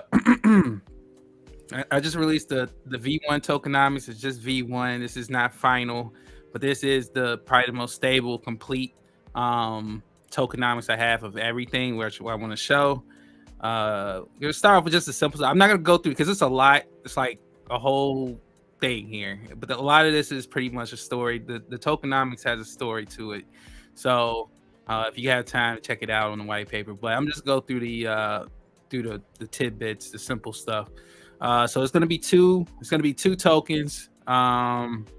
One's going to be the deflationary. One's going to be pretty much like a trading token, a reflection token. I have them broken down. The Olympus token, which is going to be like the deflationary token. It's going to start off with a supply of about 100,000 tokens. It has a treasury, which is going to hold 20% of the total supply. As far as what the supply is going to be, it's not just for like treasury stuff. It's a lot. Some of it may be burnt. And some may not even, it might not even be 20%. Again, this is not final, but the whole plan of it is whatever's in that treasury, a lot of it's going to end up being burnt. Some may be used for, purposes of maintaining the actual project itself. But for the most part, there won't be too many tokens on hand, like just held by the project itself. There's a mechanism which is I call it Zeus's Thunderbolt, which basically is just a burn mechanism. It's just a name with the burn mechanism. It's burning 2% of Olympus tokens per transaction. So it's going to be a burn mechanism. Apollo's Chariot, which should be the buybacks and burns. It's I'm trying to make a mechanism where it's after it reaches a certain parameter, it will do a buyback and burn. So it will be buyback and burns on the deflationary token. There's the Pantheon, which is pretty much the development chest, which does receives about 2% of the Olympus tokens per transaction. And there's also a Forge, which is a creation chest. This goes for the overall project itself, because with Gods of Gaming, we will have developers bringing their games onto our platform. So this is pretty much how those developers. This is where the developers would be getting paid from. Also, there's a Elixir of Ambrosia, this is the RS, the revenue sharing pool. This is pretty much where these NFTs, this is where it's going to be feeding off of. So 2% of every transaction is going to that pool. Again, the NFTs, the revenue sharing NFTs, go for 2 tokens, not 1. So this is just one of the tokens, which is the Olympus token. The second is the Agian token, which is a trading and reflection token. They'll have a total supply of 10 million tokens. This token, by the way, this token would be mainly used on the platform itself. So this is a more of less a token that will be utilized a lot within the project. The the Olympus token is pretty much not dedicated, but kind of geared towards the developers. So it's pretty much where, you know, a lot of developer stuff is going to go on, like as far as like handling payments and stuff like that, and you know, any type of deals, partnerships, stuff like that. That kind of goes towards that token.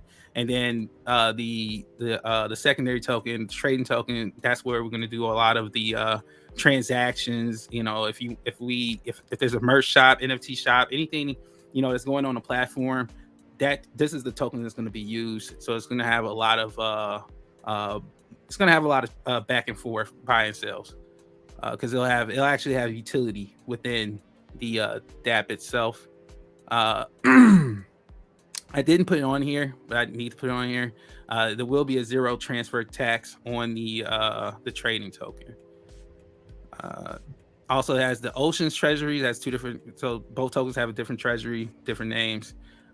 This one right now, again, numbers not set in stone, but it's right now, as of right now, it'll be 20% of the total supply to be held in that treasury. Also, we have Neptune's Favor, which pretty much distributes 2% of each transaction of all the tokens proportionally to it's supposed to, you know, I kind of wrote this wrong, but it will be doing a back and forth between the both of these tokens.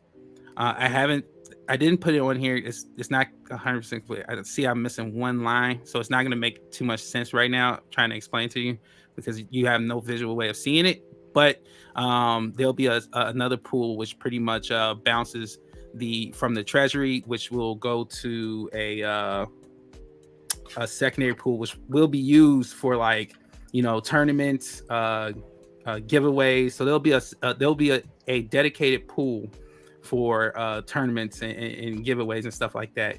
So when it comes to the dApp, because the dApp's going to have you know, a tournament section and also like a leaderboard. It's pretty much all the competition is going to all those winnings and drawings and stuff like that is going to come from that pool. So I have to kind of word it a little bit better.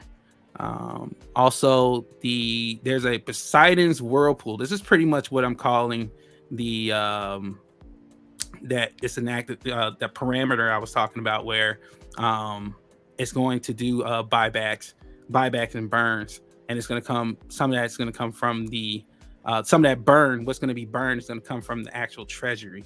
So a little bit more. I'll have a little bit more into that in the version 2. The Sirens, which is the revenue sharing pool of the trading token. This is only going to do 1% per transaction of the tokens going to this pool. And again, this is the same. You can only access this pool if you have the NFTs, the revenue sharing NFTs that corresponds with the project. And we also have the Labyrinth, which is the development chest, which is pretty 1%, goes to monthly. It's pretty much 1% of those treasury will go to that development chest, but that only goes towards the development of pretty much just the dApp. So the dApp itself, because the dApp will constantly have to be, you know, updated There's going to be more games that come on over time. So the DApp is always going to have to be worked on. So it's always going to have to be someone working on it. So, and let's see, in the Pantheon, which is pretty much the going back in here. Oh, wait. Make sure I got it right. Yeah. So that's just the development chest. So, and that's it pretty much, guys. It's a break. The rest of it's pretty much just a breakdown, pretty much like a story theme to the actual tokenomics. And that's pretty much it, guys. That is cool, Fowler. Very cool. Thank you. Yeah. So the link is, I think, Biz. Did Biz drop a link? Yeah, Biz dropped the link for the Discord. Okay, cool. So yeah, the white paper link is in the Discord's announcements. It just dropped it not too long ago before I put it up in here. And yeah, that's pretty much it, guys. Any questions? Any questions, you guys up here? I won't take up too much time. Just kudos, Not yet. Fowler. Good stuff. Thanks, man. I appreciate it. You know, like every day I'm working on this thing, guys. I'm working on it. Fine-tuning it. That's very cool. I've got myself muted here. Sorry. And so, but tell us what your project is in a nutshell, because I've not seen it before. I just saw this no for problem. the first time. No problem at all. No problem, Jerry. I got you. So I'm Fowler, the developer of Gods of Gaming. Gods of Gaming is going to be a Vulcan blockchain gaming publisher for blockchain games. So we're trying to create our goal is to create a hub. And within this hub, I hope to get as many licensed games and games to participate in a revenue sharing profit model. And within this model, a application will be developed, and this will house these games, these blockchain games. I hope to have more than just blockchain games. I hope to be able to get partnerships with games that are in the traditional video gaming industry right now, and develop a way to plug in these games into our hub, where casual gamers, regular gamers, crypto gamers, anybody can play these games and also earn. So the whole point is to turn video games into earning machines, utilizing NFTs in a innovative way. And you know, because right now, traditional video gamers cannot earn. It's not, there's no system for them to really earn. And the games are developed on certain platforms. They're give no opportunity for gamers who spend money on these games, like on cash shops and microtransactions. You know, people are putting anywhere from hundreds to thousands of dollars into these games, and the game developers and the publishers do not give the gamer any way of recouping any of that money. So, you know, you're putting all this money towards a game, which in the end leaves you, you know, with no type of earning potential on that product that you just put so much money into.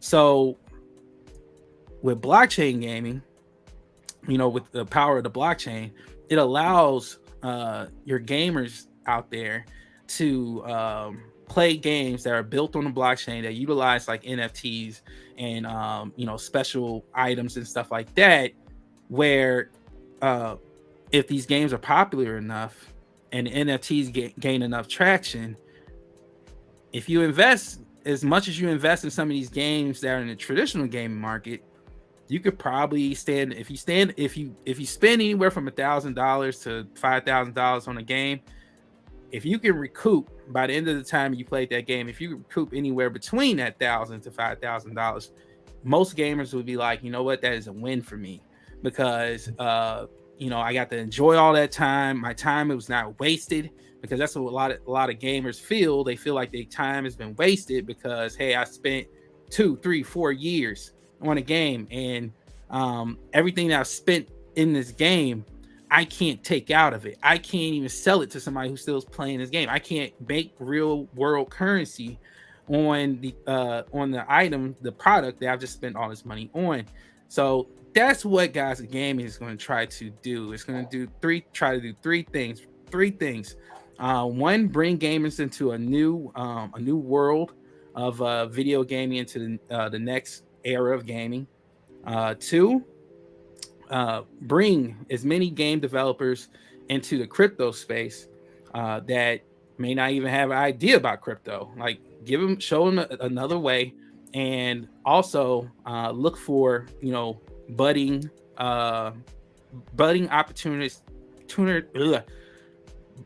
opportunities for developers who are just coming out, first time. They're looking for opportunity. Guys of Gaming also is going to give them that. And the last one is investors. Is bringing investors into having an ability to go with a ground up publisher, right? Coming from the ground up, startup, and investing and riding the wave all the way up to this $1 billion opportunity. Because at this point, that's how I see it. Because we're in a market in the blockchain world, right? Last year, I think they made anywhere from about 4.5 billion in blockchain gaming, whereas the traditional gaming market is making anywhere from 100 to 200 million a day, right? Like that's and that's just the one publishing company. That's one, right? We're not talking about all of them. We're talking about just one. So there's a lot of money being missed in the blockchain market, because one, most these blockchain publishers don't really know how to put out a real game, right? Like, they're putting out games, but are these games latching on to the consumer? How is the replayability? Is it high? Some of these games are just being played one time, for the hype that it was out, and then after that it's dead, right? We can't have that. So the games that end up on this platform have to be well-rounded, fun games, because when the gamers that come here, they know, hey, I might attach to one game, but I know I'm having fun with this game. I'm not just bouncing around to different games. And if I am bouncing around to different games, it's because these games that's on this platform are so fun that I could just bounce around and have fun wherever I want. And at the same time, I'm earning. So that is where Guys of Gaming is trying to go. There's a lot more to it. There's going to be a lot more marketing opportunities for projects to be jump on board with Guys of Gaming. There's also sponsoring opportunities. There's also partnership opportunities, of course. And eventually Guys of Gaming is going to be out there. It's going to literally be boots on the ground, where we're going to have Guys of Gaming out in the expos, the gaming expos, the crypto expos, both of them, right? Grabbing, because there's investors at crypto conventions. There are gamers at gaming conventions, and guess what's at both? Developers at both. So that's all three. And that's pretty much what we're trying to put together with Guys Gaming as well. So this is going to be a nice little project. Not going to tell you this is going to be a overnight thing. This is definitely a long-term thing, very long-term play. But guess what? So you've got a token that accompanies the platform? Yeah, it's going to be two. Mm-hmm. So there's going to be two. One's going to be a deflationary token, where we're gearing most of the work where the developers are concerned, whether it's for revenue sharing, whether it's for maybe we need a pool to start up another development fund for a certain developing company, whether it's a gaming developer or somewhere in the blockchain. Maybe we need some more blockchain work done for us. So it's like, if we need coding done, we'll have developers that want to come on board. So a lot of that's going to be on that token. So when it comes to when we got to pay out and stuff like that, it doesn't really affect the trading, where, a lot of the transactions and everything on our dApp, that won't hurt our price. So we're kind of just separating the two. So if we need to develop a game, it won't come from the actual trading token is coming from the deflationary token. So it's one thing I think most investors kind of like quench at is when, you know, project ends up having to sell a lot of tokens to keep up with some type of development or some, you know, or marketing or something like that. You won't have to worry about that being on an economic token where you're doing a lot of trading, right? You won't have to worry about that. That type of stuff's going from the deflationary token. Cool. Sounds interesting. So somebody that doesn't know nothing about games could, you know, invest in and possibly make an income from it. Is that? Oh yeah. Oh yeah, because this is going to be a lot of opportunities for passive, especially passive income. That's why I'm trying to, like, you know, stress that the revenue sharing NFTs are serious, because it's not like these revenue sharing NFTs are going to be around. Like, I mean, they're going to be whatever the minter is, whatever they're coming out the minter. And once it's done minting, that's it. There's no more, you know, revenue sharing NFTs a year, 2, 3 years from now.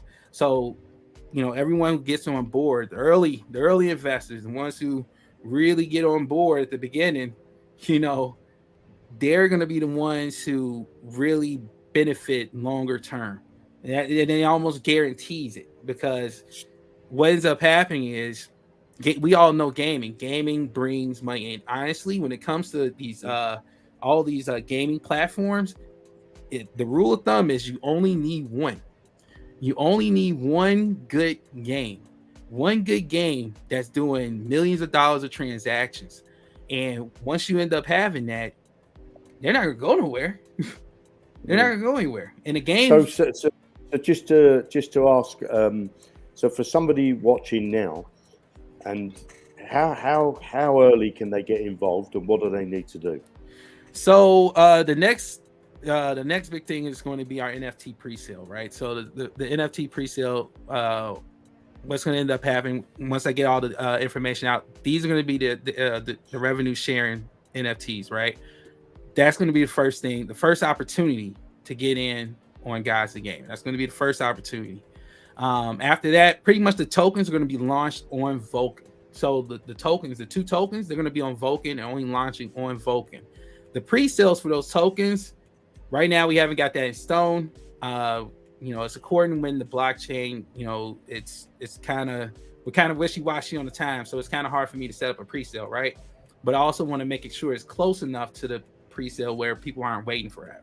So, and because right now, you know, you could block up people. I'd rather the blockchain be out than do the pre-sale. That's just me. I just feel like the community would be better served, and the project would be better served with the tokens coming out on Vulcan and the pre-sale being done closer to Vulcan's launch.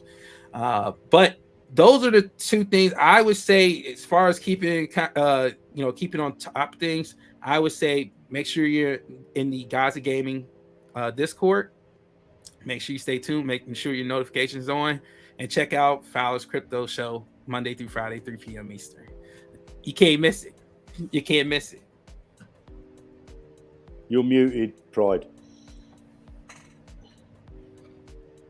I said, do you know how many NFTs you're going to have initially for sale? Not off the top of my head right now. It's going to be enough for people to collect enough, because they're going to stack, right? Because the percentage, the revenue sharing percentage, are not going to be like big gobs. Like if you have one, you're going to get like 10%. No, it's going to be low. Like it's going to give an opportunity for people to collect more of these NFTs, because I need to make sure the NFTs have retained value. If I'm constantly printing out NFTs, no value. If I don't print out any NFTs, who has all the value? The NFT holders. So, you know, and that will eventually, because we want to have an NFT marketplace on the actual DApp itself. So, you know, at any time, people can sell the NFTs if they like. And that's, you know, that's definitely up to them. But one thing I'm trying to maintain is value in NFTs. So I highly stress people, when the NFTs are able to be sold, you grab one, because it might be the last.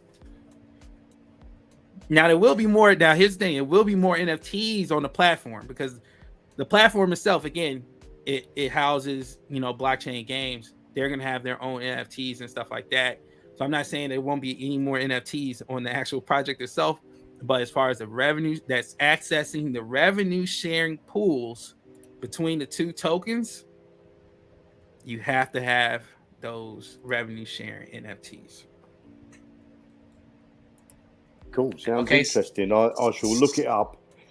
Slumdog says, explain to Jeremy what's the difference between a platform like Steam and the GOG hub file. Oh, so Steam has a lot of games that developers can place their game onto and get a pretty much a revenue share just the same way, not the exact same way, but not utilizing crypto, not utilizing NFTs. It's all centralized. So pretty much with Steam, again, the gamers can't really make no money. So, you know, are you going to have gamers? Yeah, you're going to have gamers even when they can't make any money. But imagine a market when gamers are understanding that they can earn, right? They would probably start leaving those systems. They're going to leave the Steams. They're going to leave the Epic stores. They're going to leave the Ubisoft stores. Why? Because they can't make any money, right? It only takes one game developer to really make, let's just say, for hypothetically, they make another Madden game, which is an NFL football game, right?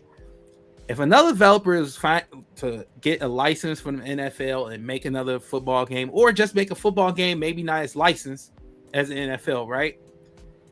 If they're able to make a fun video game just like Madden, and they had things like where you open it up, you know, packs. I know you guys heard of the packs where they have like the NFL cards. The NFL cards end up having like special properties and you can build like a team and stuff. People spend almost, I think the last time the average Madden MUT player spends anywhere from $200 to $500 in a month on Madden Ultimate Team packs. That sounds like my son in Roblox. Same thing. Fortnite. Same type of addiction, right? You open up these packs, these chests, loot boxes and stuff, right? You pay in to do these things, to crack these things open like Pokemon cards. Yep. And then guess what? You find the coolest one. You spent $500, got some platinum card, platinum item, or whatever. You got it. You look cool. You look cool for about a couple months. Then you got tired of this item. Now you want to switch off to something else. Guess what? All that money that you spent to get that thing, you can't get it back. It's gone. And you want to switch your clothes because you're tired Daddy, of looking like Dad, I want a new skin for Fortnite. Exactly. So imagine if you was able to sell your son skins after all the ones he made you spend money on. You could probably get like $100 back or so. You like, damn, okay, cool. With a Goodwill marketplace. Yeah. Don't even get me started, Fowler, on how much money I spent on EVE Online in over a decade. That's what I'm saying. It's in the many thousands of dollars, and you don't get it back. I got some cool stuff. Right. Yeah. Cool stuff, but no money from it. Yeah, no money. Can't do anything. So one thing everybody knows is if you had the chance to do that in another game, you would probably have done that, especially if you find a game that you like. Mm-hmm. I think the only linchpin that's missing between crypto and gaming, honestly, is the game. Is really the game. If you have a game that is just as addictive, just as fun, you know, it's just like you win. It's an instant winner because if you find the next Fortnite, if you got a Fortnite or Roblox, if those games were built on blockchain right now, whatever blockchain that was on is doing tons of money and they're doing it every single day. And there is no such thing as a downtime for them. They're not red as much as they are more as they are green. So that's the whole point. Getting games like those built on the blockchain. So the day that they do make billions of dollars a month, right? We would be the sole benefactors of it, right? The people that's in Guys of Gaming, the people that's on Vulcan blockchain, the node holders, right? The node holders would go crazy. Node holders go crazy. They had a game that was very popular. NFTs got caught on or something. Like, I mean, we're like not too. I guess we're not too far away from NFTs catching on. It's just what is going to catch on, right? Like if kids in school found a way to enjoy NFTs with each other, oh my God. So imagine which blockchain ends up finding that one thing or that one project that is utilizing NFTs with kids in school, like trading cards, right? You're going to have all the value you need, because kids and games in school, that's all day. That's every day. That's every day. And they talk about stuff every day, just like they talk about Roblox and Fortnite. Same thing.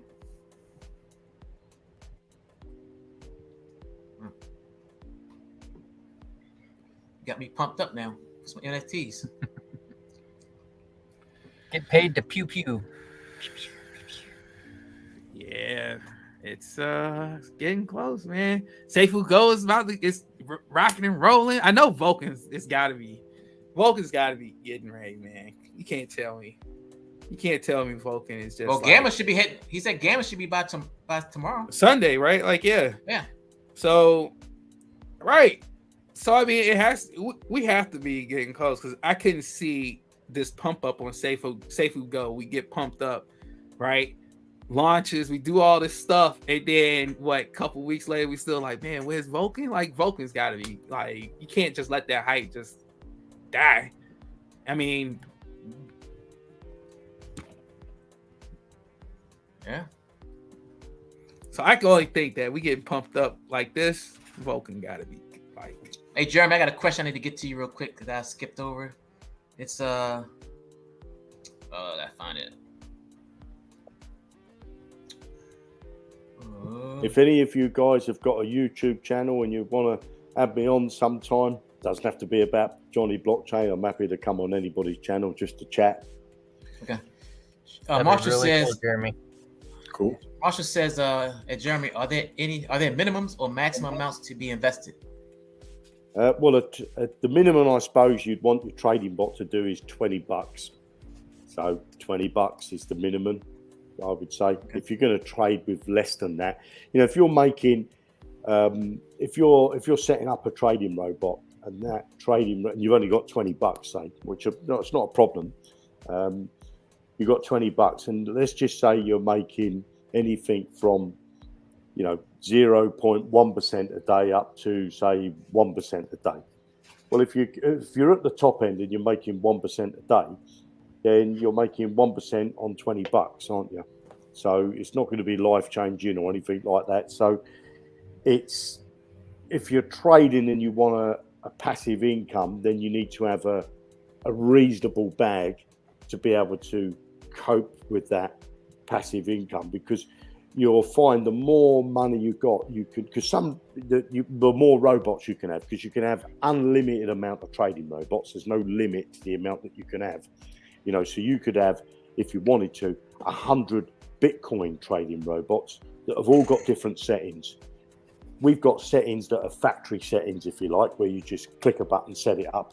But if you're someone, to say like Chris, who's familiar with Forex trading, he's a trader, he knows how to set robots up. He might want to say, well, I'm going to set up some robots that are going to, have different settings on them, so it will take profits at different times. It will stay in the market. It will keep an order open for a longer period because he set a higher profit.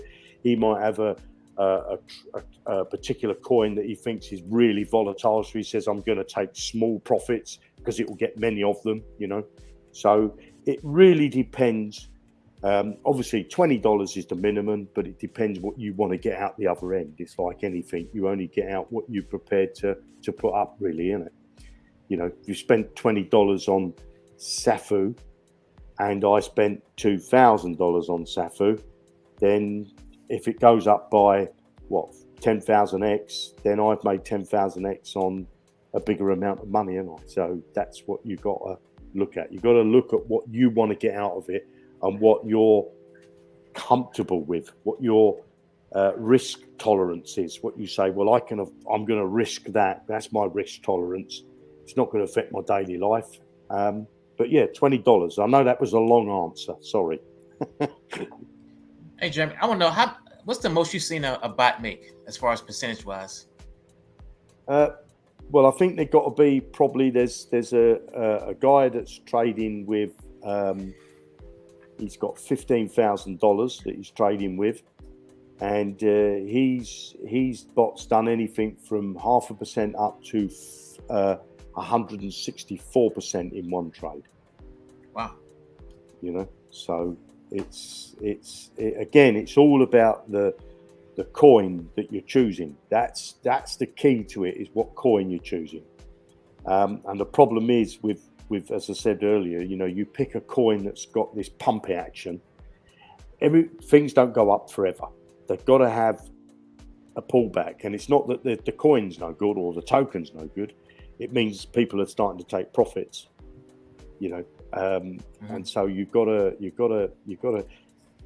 It's the coin. So we will have that data available. Obviously, we don't have enough of it yet because we've only got 26 users. But you know, if we've got 2,600 users that are all setting up robots, we're already collecting the data to say these are the most profitable bots. Chris's settings are the most profitable settings, because you might have a you know, like there's 7 of us on this call. We all have a bot each, all trading, say, Vulcan, for example. And Chris happens to be the one that's adjusted his settings and he's making the most money. So we want to know what Chris is doing and we want to copy him. And if Chris will have in his back office eventually that he wants to be a copy trader, so he will have to qualify. So he's got to have a certain amount of bots that are earning a certain amount of percentage per month. That will qualify Chris. He would get a notification to say, you know what, Chris, you could monetize your settings. And then if Pride, you know, Chris did that, he ticked the box. And then if I'm Pride, Chris, I'm gonna call Chris. Like, Chris, I'm not gonna follow, man. Just give me the sentence, buddy.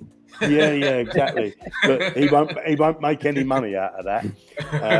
But if you follow him, then a percentage of Chris, your trade, will go to Chris as well. You know, so Brad, you'll be taking my referral code instead of me taking yours. Yeah, I got you, Chris. I got you. As long as you're making me money, buddy, that's all that matters. Jeremy, don't be giving away my secrets now. Yeah. So $20 is the minimum. Yeah. $20. All right, what else we got? If you're just even for any project, I think, you know, like the gaming project that we're talking about on the platform here, the Jonnyblockchain, ESCO, any project that you're in, if you're in a day job, you know, you're working a 9 to 5 and you want to change that scenario, you've got to set aside a bit of pizza money, I call it. You know, whether you get a weekly paycheck or a monthly paycheck, just don't go to the bar once a week. You know, you can go 4 times a week, but if you go 4, go 3 and use that money that you spent in the bar. I mean, it's not financial advice, to start to build up your portfolio, if you like, on projects that other people are in, that's got big communities. You want projects with big communities, projects where people are prepared to show their face, you know, and you've got that. Because if they're putting their face on offer, that says a lot about a project, doesn't it? You know, if you've got somebody that, so you really want to, you know, don't think you're going to be a millionaire by next Thursday, but you can be a millionaire by 2 years Thursday. You know, if you set a strategy of saying, well, I've got $10 a month or $20 a month, $50 a month, and you're just coming in, and you're taking out a bit of profit just to get your principal back. And there's a lovely feeling that when you've got your principal back, now you've got free money, you know. And it doesn't have to be a lot of money, does it? You know, I'm not saying you're gonna live off it, but imagine you put $20 in and you get the $20 back, and you still got $20 in the system. Then that's free money. It doesn't matter if that only makes you $1 a month. It's $3 a month that it's making you. So you've got to build your portfolio up. I started out working online in 2004. And in 2014, I was a plumber. I gave up my job as a plumber and solely stayed working online, and then got into crypto, and crypto completely took me to another place, completely another place. And I can travel, not trying to brag, but I can travel, do what I want, providing I've got an internet connection. I'm in China now. We've been here for 2 months. 2 months in China? Yeah, so we're living in a hotel, and so we went to America. We was in America for 3 months. We went to Australia. We were there for 3 months. We went back to the States. We went to Canada for 3 months, and that's, you don't have to have $1 million in the bank to live $1 million lifestyle. A lot of millionaires have got the money in the bank, and yet they're still tied to the office. They go to work every day. And true millionaire status, I believe, is when you've got time freedom, when you've got that freedom. And I've said this before, sorry, and I'll just say, when you start to make money online, you're going to have the hardest decision that you're going to ever have in your life, and that is to take half your income away, because you'll have your day job, you'll match your income as your day job, so you'll be earning double money now. Now you've got to say, well, I'm going to give up my day job, so you've got to cut your income in half. I'm going Jonnyblockchain full time. Yeah. That's my goal. I'm going Jonnyblockchain full time. Call it in existence. Manifest that shit. Oh, yes. Oh, man. Let's see, we got can Vol do 500 million daily volume in the first month of release? Yeah. I think 500 million. Yeah. I think people are really like. If you could get, if we look at other blockchains that have launched, right? Ethereum, Binance Chain, when they started out, and I did a little bit of research recently, and now we've got Pulse Chain as well. If they've got money coming in, we're talking stable coins coming in of $1 million a day, then the trading volume, because you've got to have the liquidity. It's no good having, 2 tokens, A and B, and you've got no way to off ramp it out of the blockchain, and put it into your groceries. So when he says that's why Pulse Chain only don't. Yeah, so 500,000 volume, I think is. That's with no liquidity. It's easy. That's isn't it? That's with no liquidity. Exactly. That's because you're going to trade. You're going to have. I mean, that's an easy volume, I would say, to reach. What you want is you want to see what liquidity is available. You want a couple of 100 million coming in on a blockchain in liquidity in the first couple of months, don't you? You want to see that liquidity. It's no good us all being millionaires and we can't cash out. That's the thing. Right. You've got to have that liquidity. So, when Vulcan goes live, I'm not 100% sure what their on-ramping is, what bridge they've got in place. Are they going to have a way for you to on-ramp through some sort of fiat currency, or are we hoping that Vulcan's going to be listed on centralized exchanges? I know I don't necessarily like centralized exchanges, but if you're using it as an on-ramp process, you're going in and you're buying Bitcoin, and then you can move that Bitcoin to somewhere else to go and buy Vol, and then you've got that route. We need to understand what those paths are going to be that are easy for people, because for us people that have maybe been in the crypto world, we say, well, it doesn't matter if it's got an on-ramp. It doesn't need to have a debit or credit card attached to it, as long as you can get into the blockchain with another coin. So you can buy, like in Pulse's case, you go and buy Ethereum, an ERC20 token, and bridge it across. So we got to see what Vulcan's got bridge-wise, what we're going to be able to bridge from to, because to get onto Vulcan, we're going to need to bridge, because we're going to have these coins given to us that we sacrificed. Now, we're going to come into our wallet, but then how do we get them out of our wallet? That's what we got to. So I don't know if anybody knows the answer to that, because I haven't seen it yet. So I want to see how we're going to on-ramp and off-ramp. Well, they say we're going to have a centralized exchange, top centralized exchange. Yeah, if you've got a centralized exchange, then that's great because you can off and on ramp through that. You don't need a bridge. It sort of takes away that bridge clog, if you like, what Pulse has had. You know, they've had. I've just looked now. It's 6 days now. It's $91 million, and there's about 70% of that is, or 30% of that. I don't know the numbers, to be honest, that has got through the bridge. So you've got nearly $100 million in 6 days, and it's sitting in a bridge, a big proportion of it, because, you know, the bridge can't handle it. So if we're going through a centralized exchange, say like Binance or KuCoin or Kraken or somewhere like that, then the other problem you have is it available for everybody in the world? You know, because decentralization has got to be available for everybody. So you've got to. Centralization means KYC, means limitations, you know, and so we need Vulcan to have a way of bridging from blockchains, because once you get out of, you know, you get onto, say, companies like I use WireX. I don't know whether you know WireX. I use WireX, yeah. So I load that card with whichever cryptocurrency they support. So if you've got a company like that, which Spritz. Is then backed by MasterCard, because MasterCard are on a mission for crypto, aren't they? They're going.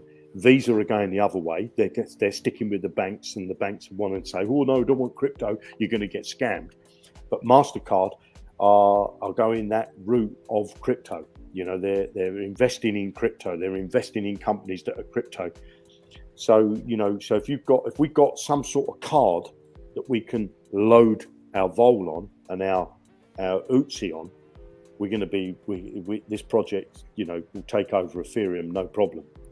You know, you guys got look to up have right that here on-ramp at Firehouse Subs. I'm about to use my Spritz credit card, debit card to pay for my lunch today. So let's go in Firehouse Subs. Let's check this thing out. You guys, I'm about to use my Spritz card.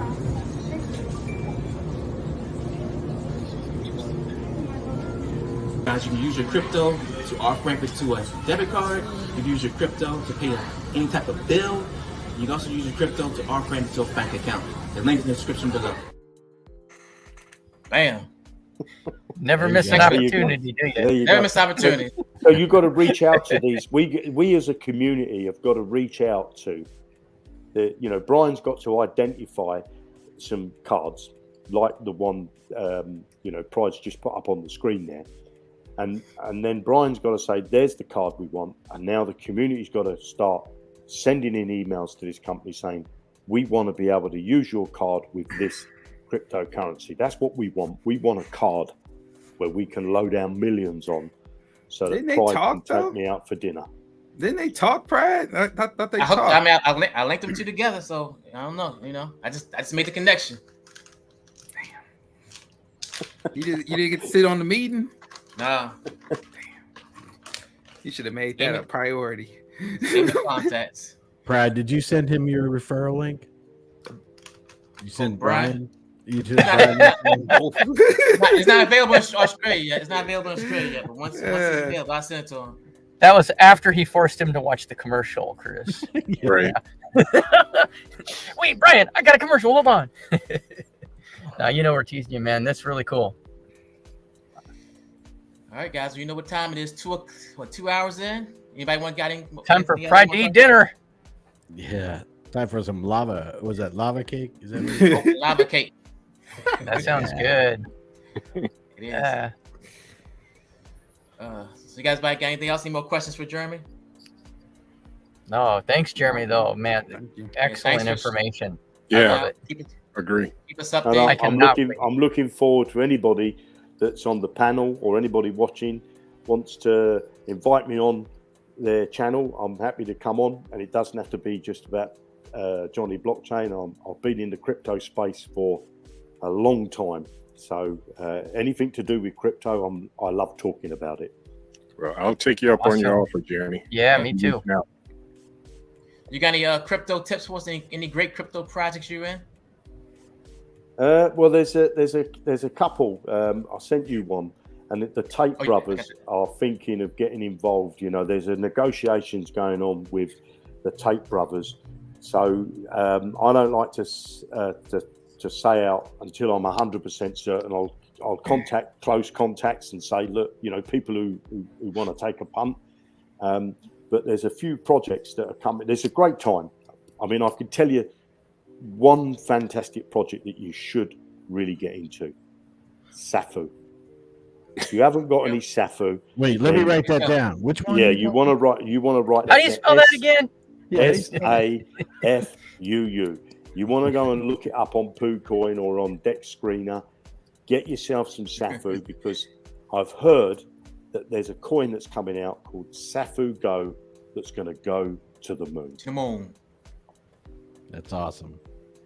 No spacesuit required. All right, guys. Well, I guess that's gonna be a wrap for the night, guys. Awesome. Thanks everybody for showing up. Appreciate you guys. Yeah, thanks for having us. And, yes, been cool. Thank you. See you guys in the morning. I'm doing a live stream tomorrow, the Men of Crypto at 9:30. 9:30. Leona's gonna put him on the hot seat. Yes. Is it 9 or 9:30? I thought it said 9:30. 9:30. Okay. 9:30. Okay. I'm on Sunday with Leona, so I'm gonna be right after. I'm gonna be day after you. What time on Sunday? It will be 2 p.m. Eastern, so 11 a.m. my time. Yeah, 2 p.m. Eastern. Nice. Yeah, I'm looking forward to it. I'm looking forward to seeing it too. And I watched yours, Chris. I watched yours, so that was really fun. And I've seen Fowler's. Looking forward to Crypto Prides. Sorry if I embarrassed you guys. When I'm back in the UK, because I'm going back to London soon, I've got a YouTube channel with just over 10,000 followers, so I should be doing weekly live streams as well. And hopefully some of you guys are going to come and join me on those live streams. Yeah, that'd be really cool, Jeremy. Tell us about your projects and things like that. It doesn't have to. I don't want to do just Jonnyblockchain related stuff. I want to do crypto related stuff. So I'm going to be doing that when I'm back in the UK. So I should be doing that live stream. Starting in June, I'm going to do that. Starting in June, and we'll do a live stream once a week. And obviously, I'll try and fit in with your time frames, because obviously my side of the pond is I think there's about 9 hours difference. There's something like that, So we'll work something out. You're 7 hours ahead of me. It's not 7 that bad. hours. So it's not too. It's Curtius, then it's like forever. You're only four hours ahead of me, so you can. I'll join on anytime. So. Yeah. So I'll let you guys know, and as I say, I'm up for any invitations at all. Pride's got my contact on Telegram, not Telegram, on Discord. I'm not a Discord person, so I don't really know much about Discord, to be honest. But I do check it once a day to make sure that Pride hasn't sent me anything nice on the Greek. I'm waiting for them to invite me to the States and buying me one of them big steaks that you have out of there. Pull the horns out and wipe its backside. You have a steak in the UK, it's about this big. It's about this big steak. Yeah, we need to get you over here, man. Yeah, and it'll cost you an arm and a leg. It's the only steak you get that's any good in the UK is from Scotland. If you get it from down London, it's probably some part of the cow, but you're not quite sure which part. That's funny. Yeah. All right, guys. This is our talent manager. Okay, guys. Great to be here. I'm going to shoot because it's 9 o'clock in the morning here, and I'm going to go out with a family. We're going to a theme park today. Awesome. Nice. All right, cool. Enjoy. Fun. Have a great time.